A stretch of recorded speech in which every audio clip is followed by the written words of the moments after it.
jako regionálního Janáčka, který pak projde velikým zlomem po 40, 50. Ten zlom je dvojí. Jeden je, dalo by se říct, existenciální, to je ztráta dětí a rozpad rodiny. A druhý, strašně důležitý zlom, je folklor. Ale ne v takové té představě, jako že ho prostě oslnil folklor, ale on jako jediný z českých skladatelů a jako jeden z ojedinělých zjevů ve světě bral folklor úplně jinak. On ho bral jako společenský byt, abych to tak řekl, jak to říkají Rusové, že teorie sociálního byta, jako existenci. On na rozdíl od Smetany, který se domníval ještě, že prostě lid tančí v nějakých řízách a moc mezi ten lid nechodil. A že to bylo lepší, radši tam nechodí. Že? A Dvořák měl plné zuby folkloru, protože hrál v Lidovce. A věděl, co to je po nocích se někde po hospodách. A Janáček najednou prostě objevil to prostředí, byl Františkem Bartošem vytipován. Bartoš nevěděl, že Janáček nebyl doma 18 nebo kolik let v Buchwaldech, musel bych počítat, to jsem tak střelil teďka, ale dá se to celkem lehce vypočítat od 11 do 20. No. A prostě ho vytipoval jako odborníka na lašský folklor. On nebyl už dávno, on se to musel znovu učit a učil se to takovým způsobem, že prostě on s tím lidem žil od rána do večera a jeho zajímalo i ten rub. A to je důležité, že a tedy viděl folklor úplně neopozitivisticky, řekl bych, až už jakoby skoro formalisticky a skoro strukturalisticky jako nějakou strukturu a doslova tedy začal, kdyby měl tehdy kameru, určitě by fotografoval a natáčel, kdyby měl tehdy gramofon, určitě by natáčel. Později ho měl, samozřejmě fonograf natáčel. Že čili on vlastně folklorem žil od rána do večera a tohle to trvalo 10 let a jemu se úplně změnil rukopis. To je taky signifikantní. Když se podívejte na jeho krásně uhlazený klášterní rukopis do roku tak 1875, potom přijde folklorismus a on najednou začne rychle psat. Proč píše rychle? No, protože chce zachytit ten okamžik. On ví, že v té hospodě je to naprosto jedinečné, že už se to nebude opakovat. Oni se opijou a potom už nebudou zpívat.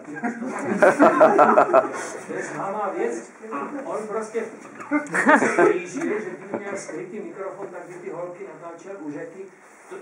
To je nová fáze folklorismu, to už není fáze Sušilova, kdy přijede prostě panáček, že velice ušlechtilý muž a teďka prostě všechny umijou a zcenzurujou a prohlídnou a teď se jich zeptají, co budou zpívat. A to ne, to nemůžete zpívat a teďka prostě je předvedou před toho velkého folkloristu, který to prostě ví sice nějak od někud, no ale je přece jenom ve středu.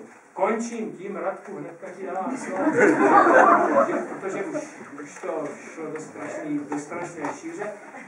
Končím tedy tím, že v podstatě je dvojí velice důležitý moment podle mě a podle mnohých dalších.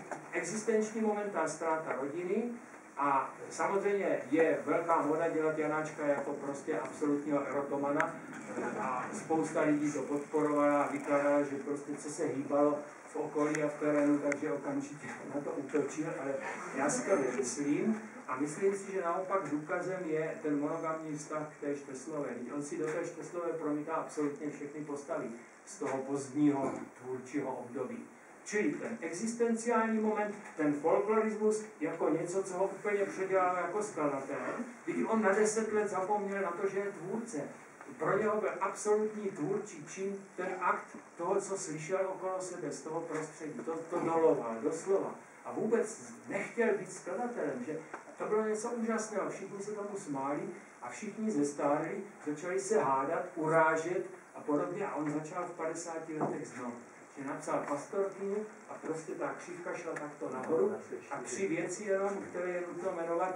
Verismus, který je hrozně důležitý, impresionismus a expresionismus. A věc Makropoulos je právě na chvostu toho expresionismu.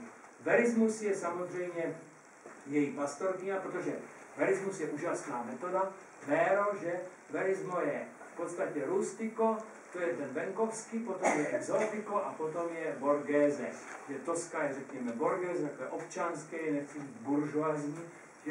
A Pastorkyně je právě vrcholná veristická opera, Kdo si toho povšiml, v českém prostředí byl jedině Zdeněk Nejedlý, který sice Janáčkovi nadával a panuje samozřejmě velký omyl a veliká představa, že byli absolutně znepřátelní, že se neznají, nestýkali, není to pravda, protože spolu bojovali třeba ve Vídni proti rakouskému byrokratismu, ve folklorismu, ale pochopitelně Nejedlý nikdy Janáčka nemohl docenit právě pro tento verismus, protože ho považoval za příliš laciného, za imitátora, za někoho, kdo prostě vytahuje věci, které jsou naturalistické, čili jakési artefakty, a to jsou nápěvky mluví. Ale to zase až dál, pro Boha, omlouvám se.